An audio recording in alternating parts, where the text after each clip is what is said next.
Morning. So my today topic is business and work ethics do not go hand in hand. So according to my opinion, ethics are the values of a person, the feeling what is right and wrong, good or bad, fair or unfair. In simple words, ethics always take us to the right path or right direction. But in today's situation with immense pressure and competition, business and ethics cannot go together. Though ethics are important, but still some business cannot follow ethics.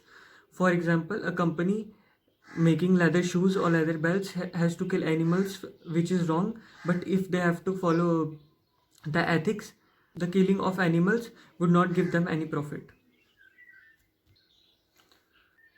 Similarly, in today's world, more importance is given to how much money you have earned than the ethics you have followed.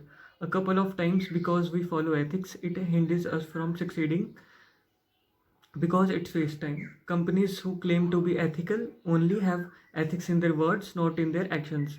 Ethics are usually bound and encouraged by religion, family, values, etc. Such values cannot work well in business where you are expected to be professional or practical. No doubt ethics is important, but while